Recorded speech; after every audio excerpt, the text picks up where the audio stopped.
A graça e a paz do nosso Senhor Jesus Cristo seja com todos nós.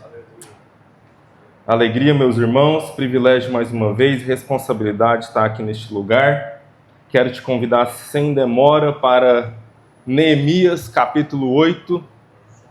Nós estamos na série A Enxada e a Espada. Nós estamos caminhando por todo o livro de Neemias e estamos do meio-dia para a tarde agora, já caminhando para o final do livro. Graças a Deus temos perseverado. Essa experiência de se debruçar, né? A gente queria já há algum tempo fazer isso, se debruçar sobre um livro da Bíblia e com mais diligência, com mais calma, poder acompanhar a palavra de Deus. Isso tem sido uma bênção nas nossas vidas. E hoje, esse é um texto sobre a palavra de Deus. Vamos lá ler Neemias capítulo 8, estou lendo na NVI, que diz o seguinte, Neemias 8. Quando chegou o 7º mês e os israelitas tinham se instalado em suas cidades, todo o povo juntou-se como se fosse um só homem na praça em frente da porta das águas. Pediram ao escriba Esdras que trouxesse o livro da lei de Moisés que o Senhor dera a Israel. Assim, no primeiro dia do 7º mês, o sacerdote Esdras trouxe a lei diante da assembleia, que era constituída de homens e mulheres e de todos que podiam entender. Ele a leu em alta voz, desde o raiar da manhã até o meio-dia, de frente para a praça, em frente da porta das águas, na presença dos homens, mulheres e de outros que podiam entender. E todo o povo ouvia com atenção a leitura do livro da lei. O escriba Esdras estava numa plataforma elevada de madeira, construída para a ocasião. Ao seu lado à direita estavam Matitias, Sema, Anaías, Urias, Ilquias e Maacéias. À esquerda estavam Pedaías, Misael, Malquias, Hassum, Rasbadana, Zacarias e Mesulão. Esdras abriu o livro diante de todo o povo, e este podia vê-lo, pois ele estava num lugar mais alto. E quando abriu o livro, o povo todo se levantou. Esdras louvou o Senhor, o grande Deus, e todo o povo ergueu as mãos e respondeu: Amém, Amém. Então eles adoraram o Senhor, prostrados com o rosto em terra. Os levitas, Jesua, Bani, Serebias, Jamim, Acube, Sebetai, Sabetai, Rodias, Maceias, Quelita, Azarias, Josabade, Hanã e Pelaías instruíram o povo na lei e permaneciam ali. Leram o livro da lei de Deus, interpretando-o e explicando, a fim de que o povo entendesse o que estava sendo lido. Então Neemias, o governador, Esdras, o sacerdote e escriba, e os levitas que estavam instruindo o povo, disseram a todos: Este dia é consagrado ao Senhor, o nosso Deus. Nada de tristeza e choro, pois todo o povo estava chorando enquanto ouvia as palavras da lei. E Neemias acrescentou: Podem sair e comam e bebam do melhor que tiverem e repartam com os que nada têm preparado. Este dia é consagrado ao nosso Senhor. Não se entristeçam, porque a alegria do Senhor os fortalecerá. Os levitas tranquilizaram todo o povo, dizendo: Acalmem-se, porque este é um dia santo, não fiquem tristes.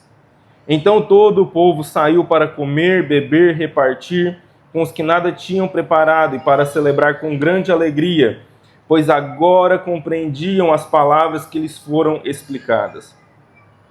No segundo dia do mês, os chefes de todas as famílias, os sacerdotes e os levitas, reuniram-se com o escriba Esdras para estudarem as palavras da lei.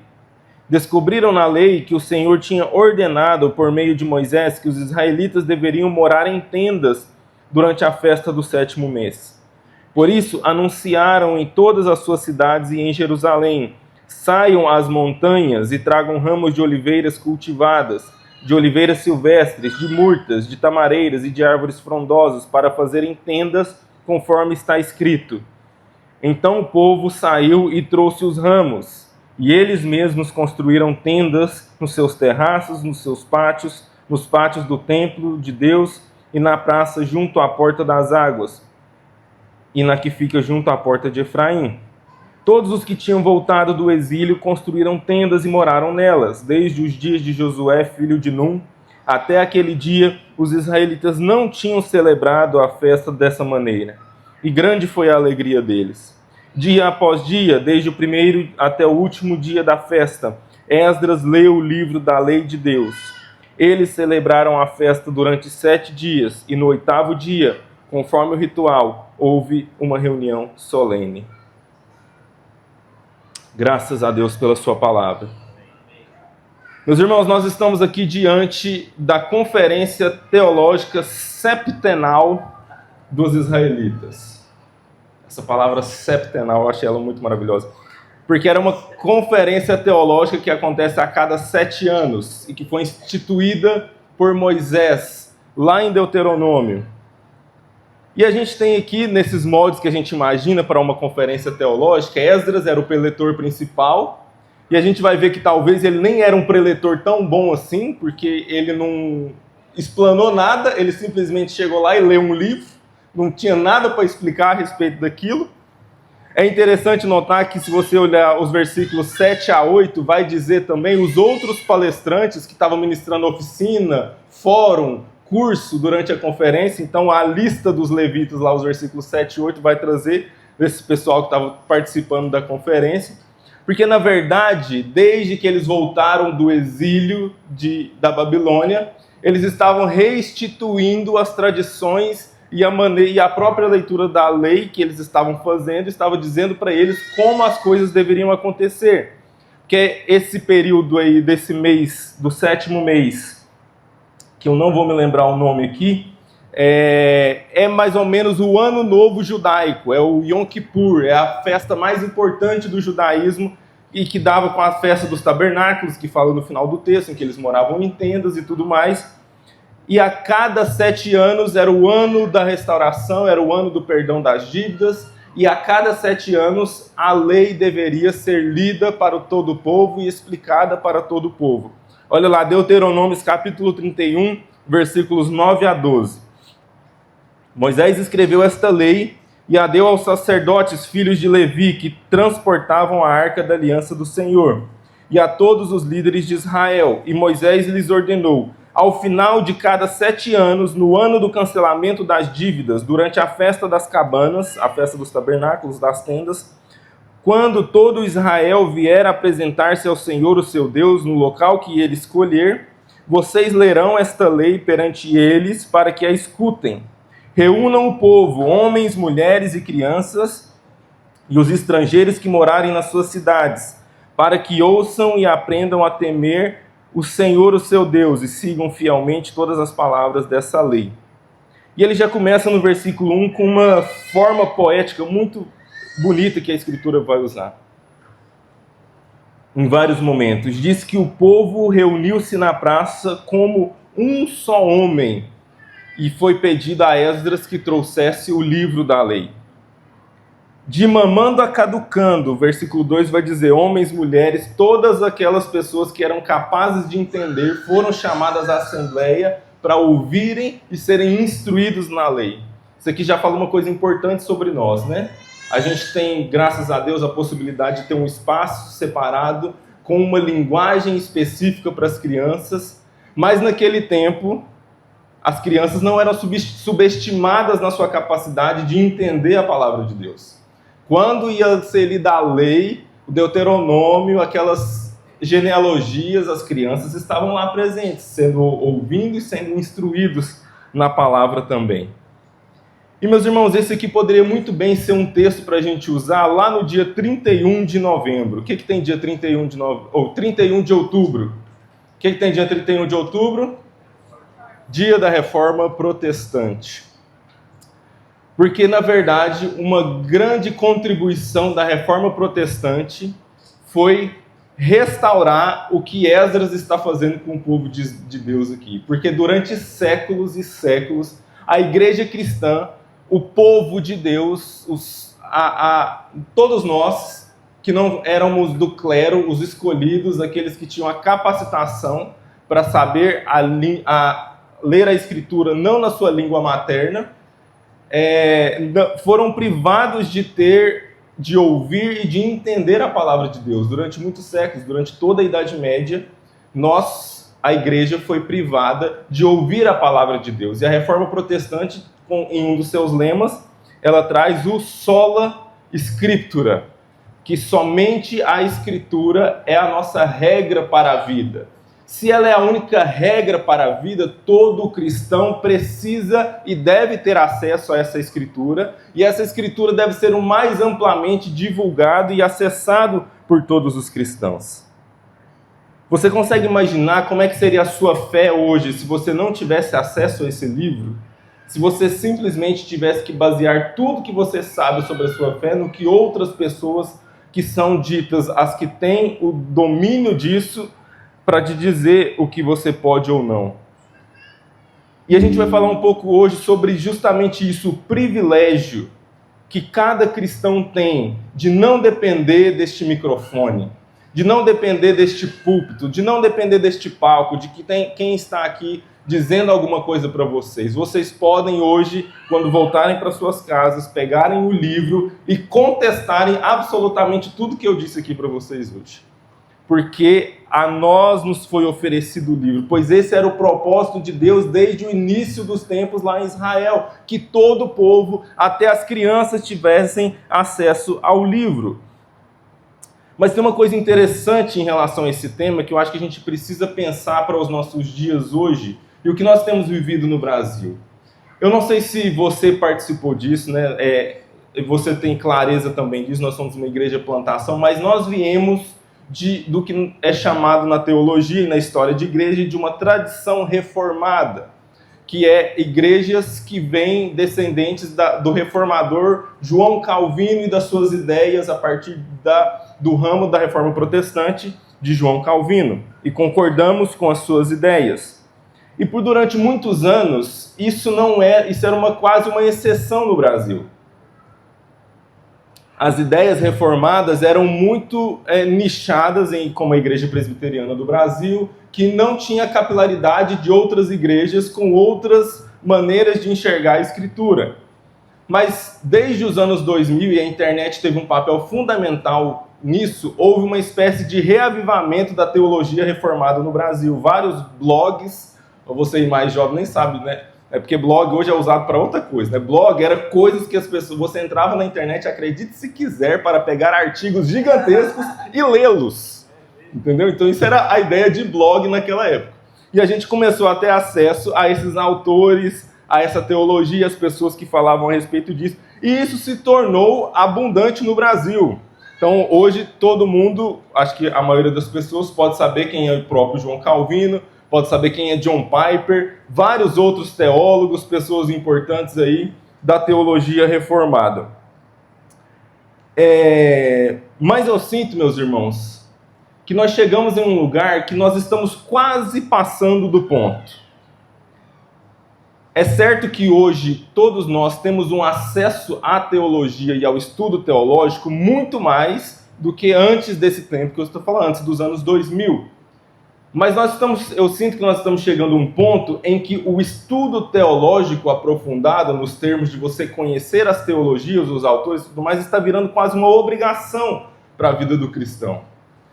Esses dias para trás eu vi na internet uma propaganda de um curso de teologia, né, fazendo propaganda do curso, em que ele começa a propaganda dizendo o seguinte: olha, sabia que você pode estar interpretando a sua Bíblia errado?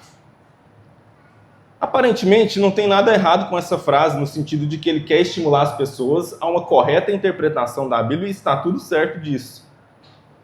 Mas me incomodou aquilo no sentido de que, olha, você precisa vir até o meu curso de teologia para que eu te ofereça a capacidade, junto com a minha formação teológica e os teóricos que eu trago, para te oferecer a capacidade de interpretar a Bíblia corretamente. Nesse momento, eu vi Lutero revirando no túmulo. Porque tudo que Lutero fez, o grande esforço da sua vida na Reforma Protestante, foi meramente pegar a Bíblia no original, colocar na língua do povo, entregar a Bíblia na mão do povo e deixar que o Espírito Santo resolvesse a questão.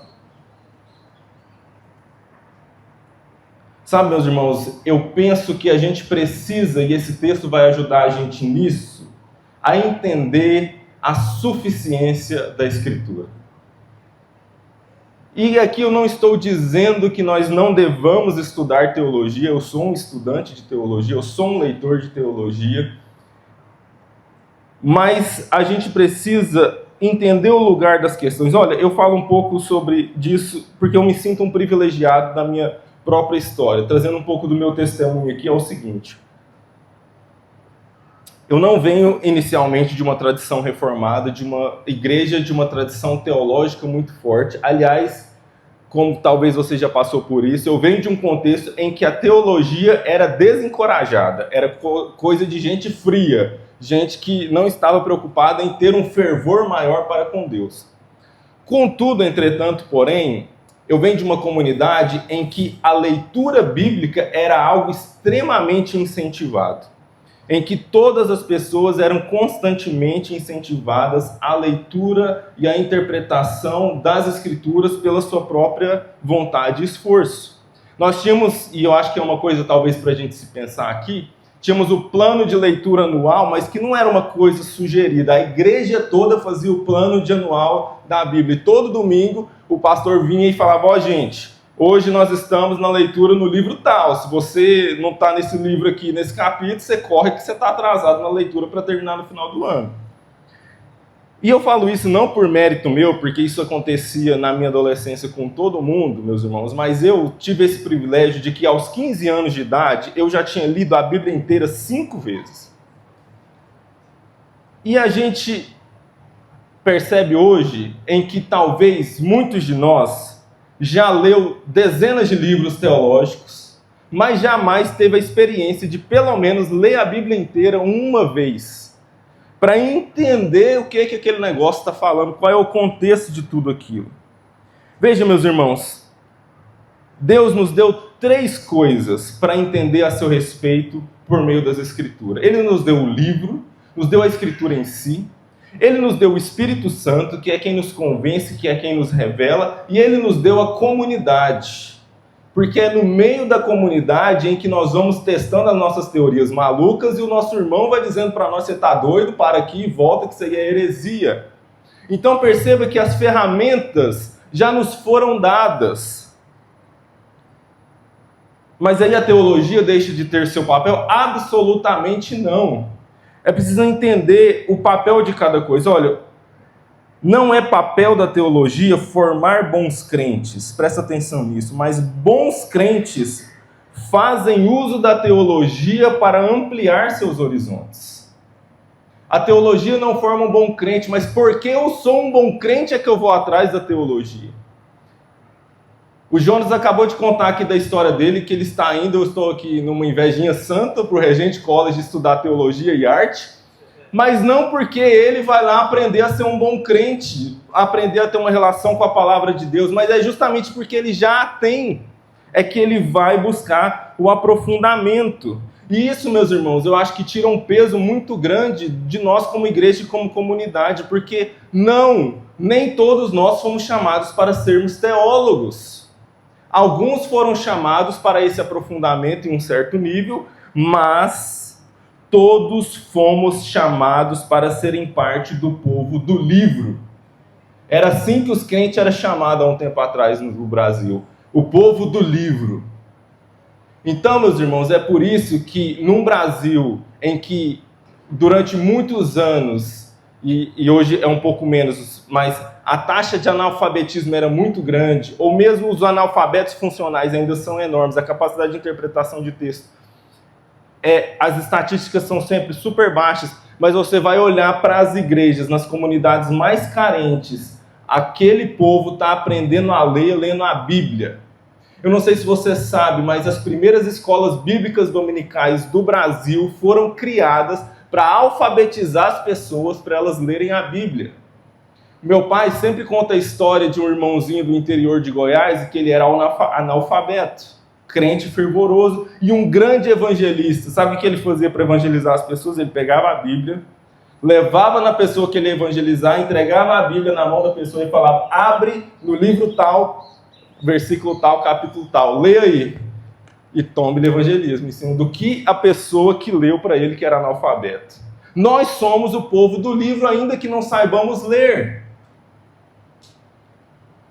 E não dependemos de uma ação externa que nos capacite. O Senhor já nos deu as ferramentas necessárias. Nós precisamos resgatar esse papel fundamental do cristão pegar sua Bíblia e se virar com ela.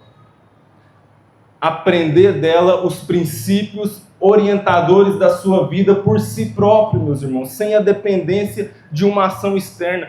Pararemos de ler os livros? Não, vamos continuar lendo os livros, mas na consciência de que a nossa base, nós vamos avançar nesse entendimento, a nossa base é a nossa relação com a Escritura e o Espírito que nos ensina a Escritura. Bom, a Conferência Teológica de Israel avança, Esdras faz a primeira parte da conferência, que é essa leitura da Escritura. E o versículo 9 me chama a atenção muito, porque chama a atenção também de todos os que estavam ali dirigindo aquela conferência. Neemias, versículo 9, então Neemias, o governador, Esdras, o sacerdote e escriba, e os levitas que estavam instruindo todo o povo disseram a todos: este dia é consagrado ao Senhor nosso Deus, nada de tristeza e de choro, pois todo o povo estava chorando enquanto ouvia as palavras da lei. A gente vai caminhar no texto e Neemias e todos eles vão repreender o povo por estar chorando, porque aquele era um dia de festa. Mas o que me chama mais a atenção nesse momento é o quanto a mera leitura da palavra afetou aquelas pessoas. Afetou no sentido de atingir os seus afetos, as suas emoções, as suas entranhas. O só ouvir a instrução da palavra de Deus, eles começaram a entrar em choro porque se viram diante de uma palavra que eles não estavam cumprindo. E isso me levou na mesma hora, e não foi nada combinado, a um vídeo, viu, Jonas, do povo, eu não sei exatamente se eu estou correto, mas da parte oeste da ilha de Nova Guiné, que pertence à Indonésia, que é Papua Oeste. E aí o leste é o país de Papua Nova Guiné. E eu quero compartilhar com vocês, me lembrou na hora esse vídeo da Bíblia chegando com a tradução pela primeira vez ao povo quimial da parte oeste da ilha de Guiné, na Indonésia. Vamos assistir esse vídeo.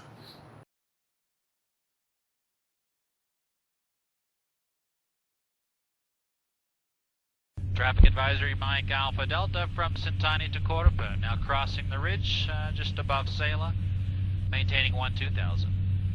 There'll be a big party when we land. They'll be dancing and singing, and it'll be pretty amazing.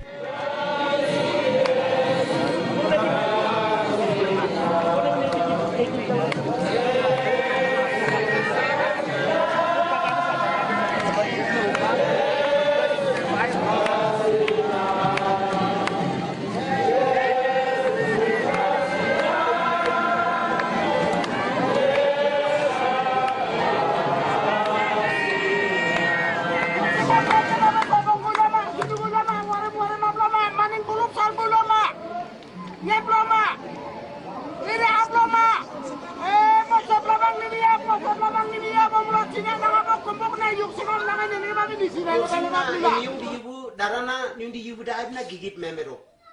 Dara memero kum. Sumni ni wenena nyundi ibu nisin. Mati yut sampai wahyu. Gigit tangkal wenena. Wala yuksimna igin kum. Kiaman. Light follow Mike Alpha Delta landing Corupa.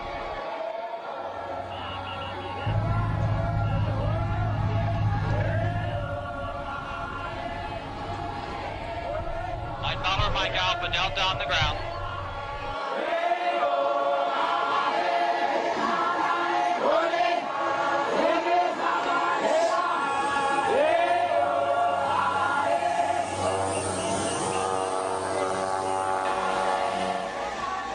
The one pastor had said, it says in the Gospel of John that In the beginning was the Word, and the Word was with God, and the Word was God. And Jesus is that Word, and Jesus is coming, and we need to be there to meet him. Just blew me out of the water. I thought, Lord, this is how we know that it's you doing something here.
E aí, meus irmãos, não há mais muito que ser dito a respeito desse vídeo, mas a gente leu no início do culto Salmo 119, do 97 ao 105.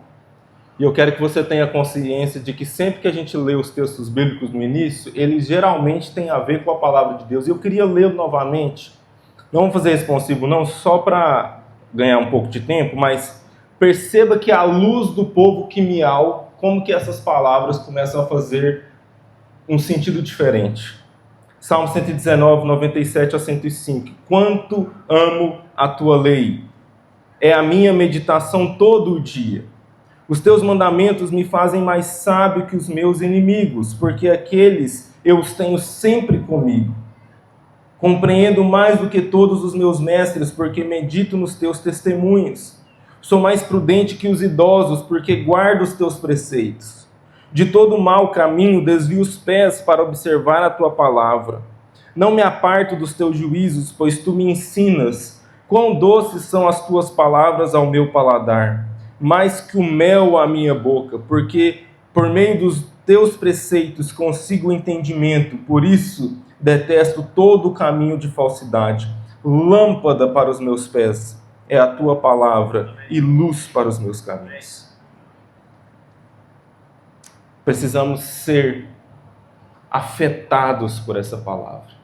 A primeira parte da nossa palavra aqui sobre nos expormos à Escritura é esse primeiro ponto de sermos saturados, cheios, enchidos, preenchidos por essa palavra o tempo todo. Em segundo lugar, nós precisamos ser afetados, deixar que ela afete as nossas entranhas. Que sejamos conscientes do privilégio que é ter não sei quantas versões nós temos em língua portuguesa. Diante daquele povo recebendo a primeira versão na sua língua. E como essa palavra deve afetar os nossos corações, como afetou o coração do povo de Israel naquele momento. Por último, meus irmãos, nós devemos estar alicerçados nessa palavra. O texto continua com uma espécie de: ô gente, vamos engolir esse choro aí, não é para chorar não, vamos lá, levanta a cabeça, é para sorrir, é para se alegrar. Hoje é dia de festa. E é engraçado como a Escritura faz isso em vários lugares, né? Ela não pede, ela não sugere, ela manda, fiquem alegres. E como é que faz isso, gente? Como que fica alegre se você está triste? Como é que você transforma uma emoção? Você não muda a emoção pela sua vontade, mas é a partir da sua mudança de mentalidade é que a sua emoção é transformada. E aquilo aconteceu com o povo. Perceba o seguinte, o versículo 12 vai dizer o seguinte, o capítulo 8, versículo 12. Então o povo saiu para comer, beber e repartir com os que nada tinham preparado e para celebrar com grande alegria. Por quê? Porque agora compreendiam as palavras que lhe foram explicadas. É interessante perceber, porque o que eles estavam chorando é porque a palavra condenava eles. A Escritura dizia, olha, vocês estão fazendo tudo errado, então vocês vão ser condenados. Mas a partir da comunidade explicando para eles, dos levitas, daqueles que estavam ali mostrando para eles, tiveram um entendimento do significado da festa.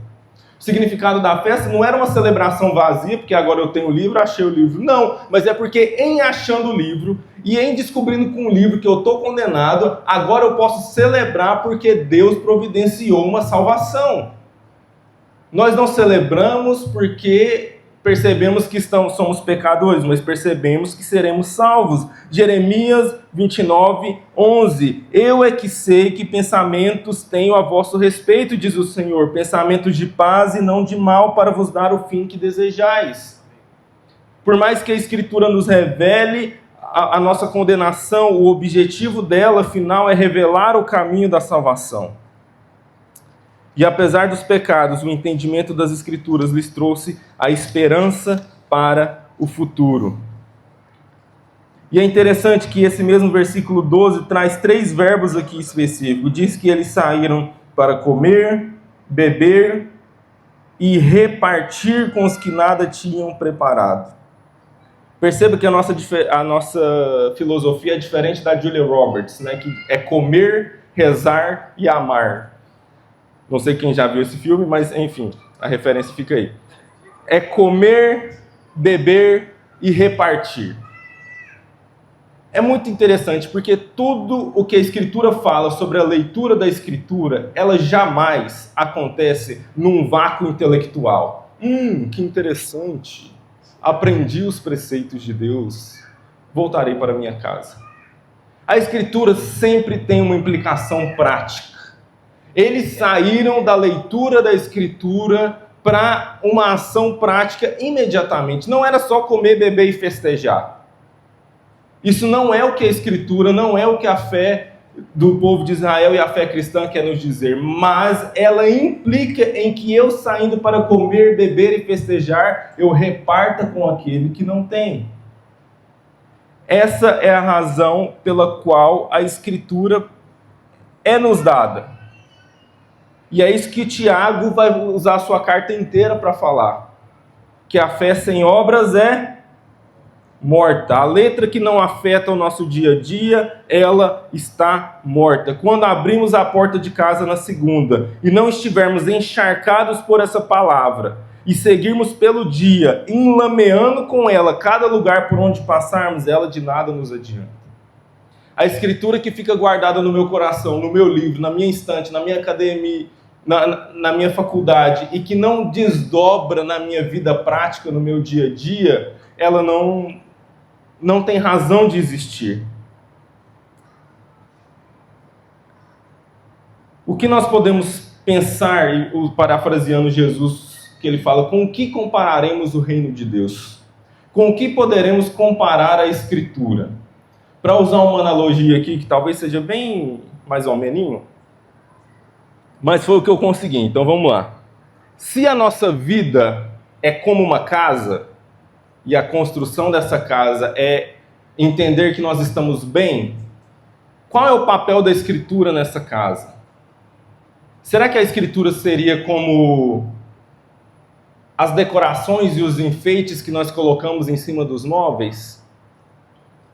Porque eu tenho para mim que essa é a principal utilidade da Escritura nos nossos dias. Ela é um item de design de interiores, um item decorativo na nossa vida. Você abre lá o WhatsApp de manhã, chega a mensagem com um versículo, luzinha piscando, florzinha. Tenha um bom dia, o Senhor é bom e nada nos faltará, o Senhor é meu pastor e nada nos faltará. Ou você abre o seu computador, liga o primeiro link, aparece um vídeo, um cara vendendo um curso e ele usa um versículo bíblico para te convencer a comprar o curso dele. E você abre a rede social, a menina está lá naquela foto mais maravilhosa de biquíni, assim, né? Naquela pose super santa, maravilhosa, assim, né? Todas, o Senhor é meu pastor e nada me faltará, na legenda. Um item de mera decoração, que não faz parte, não implica na nossa vida e no nosso dia. Isso usado amplamente, principalmente pelos cristãos. Esse papel na sua casa como um item decorativo, a Escritura. Como os antigos faziam de deixar o Salmo 91 aberto lá, pegando poeira em cima da estante. Ou talvez ainda há uma concepção de que a Escritura seja o teto da casa. Ela é uma função protetiva, de proteger contra as intempéries. Então eu vou lançar aqui, está repreendido em nome de Jesus, o sangue de Jesus tem poder, vou usar um monte de versículo para que eles me protejam do mal olhado, me protejam dos demônios, me protejam daquele cara que eu não gosto, que tem inveja de mim no serviço. Eu vou usar a Escritura como uma ferramenta para me proteger, para ser o meu telhado da minha casa.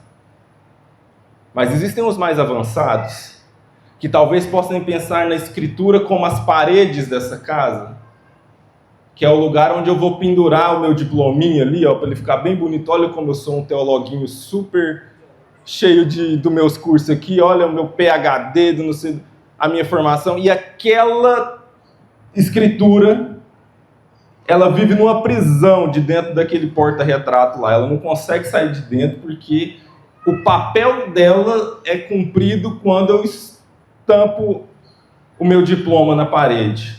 Mas aquilo não se desdobra na minha vida prática, no meu dia a dia. Não, meus irmãos.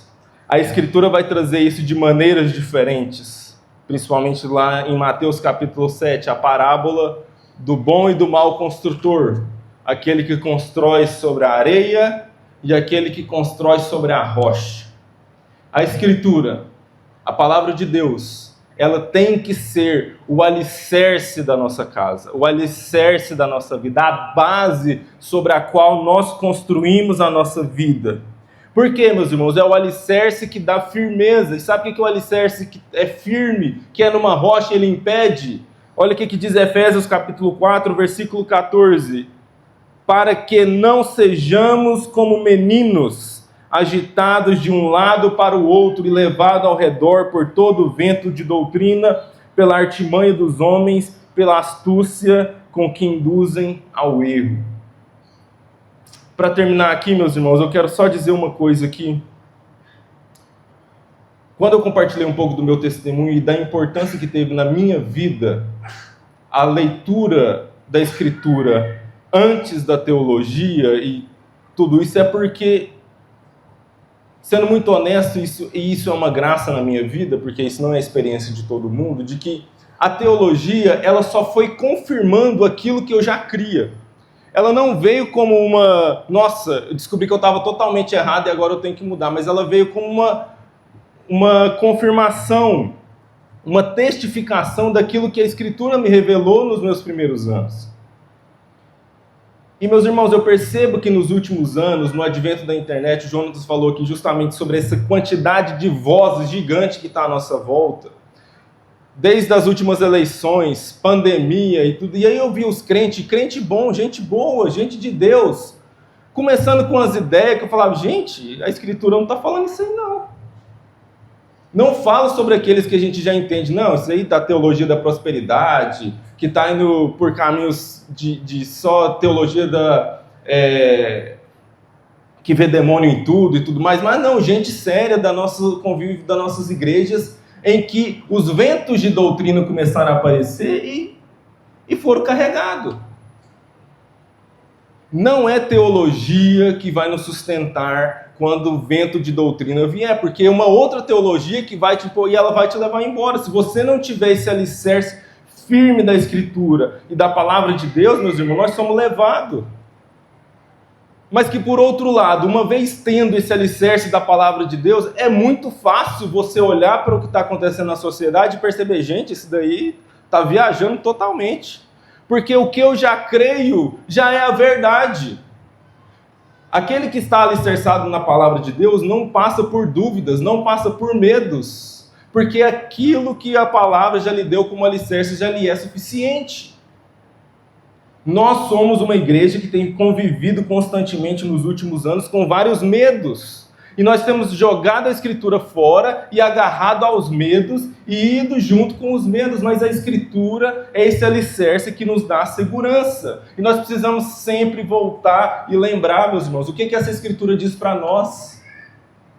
Diante do que está acontecendo no mundo à nossa volta, é que nem olhos viram, nem ouvidos ouviram, nem jamais penetrou no coração humano que o Senhor está preparando para os seus. Não interessa o que está acontecendo no mundo, eu não sou abalado, porque o meu alicerce nessa palavra já me garante o futuro. Então eu, como os israelitas, eu posso cantar e celebrar, porque o Senhor já garantiu o meu futuro.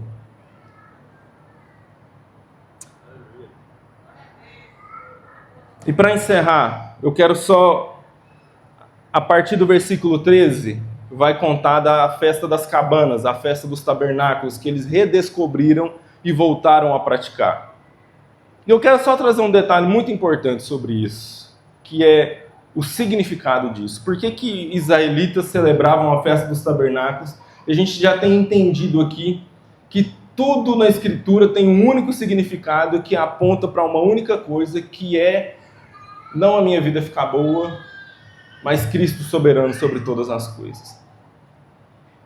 E a festa dos tabernáculos, o entendimento da palavra a partir da festa dos tabernáculos, é para nos lembrar que João 1,14 diz o seguinte: aquele que é a palavra tornou-se carne e viveu entre nós, e vimos a sua glória, glória como do unigênito do Pai, cheio de graça e de verdade.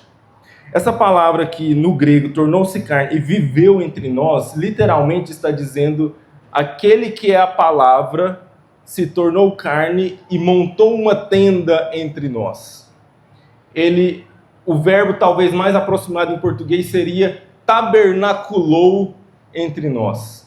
Essa tenda da comemoração, essa tenda do tabernáculo, da presença de Deus, e as tendas que o povo de Israel, para se lembrar dessa presença de Deus, agora elas não são mais necessárias, porque a tenda literalmente já veio até nós.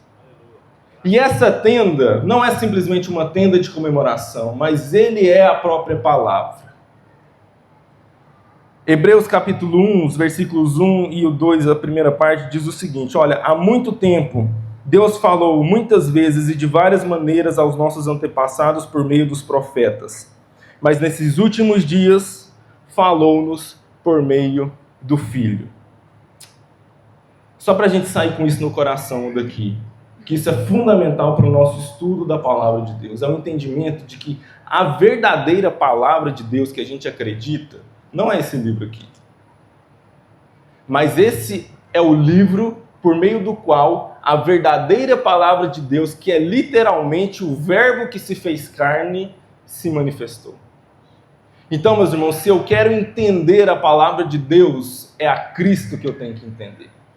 É nele e a partir dele que todo o mais eu vou entender na minha vida. Cristo é essa rocha, no final das contas, não é a Bíblia. O fundamento do fundamento do fundamento, a pedra angular, aquela pedra que serve para construir todos os outros alicerces, é o próprio Cristo. E é nele que eu tenho que me voltar, é ele que eu tenho que aprender. É nele que eu tenho que montar o meu tabernáculo. Amém? Vamos orar mais uma vez. Senhor, nós te damos graças nessa manhã. Obrigado pela palavra que se revela em Cristo Jesus. Porque, oh Deus, que graça que o Senhor dá na nossa vida, Senhor, de nos disponibilizar esse livro que nos revela a palavra. E essa palavra nos revela esperança, plena salvação. Oh Deus, que o Senhor enche o nosso coração de fé, para crermos no que o Senhor já nos deu e já fez por nós. Que essa palavra, Senhor, como ela mesma diz, seja eficaz na nossa vida, Senhor. Oh Deus, afeta-nos com a Tua palavra. Entra nas nossas entranhas, Senhor. Nos dá o mesmo coração do povo quimial, Senhor, de amar essa palavra e desejá-la, não porque deseja um livro, não porque deseja celulose e papel e uma capa, mas porque deseja o Filho, que é por meio de quem o Senhor falou ultimamente.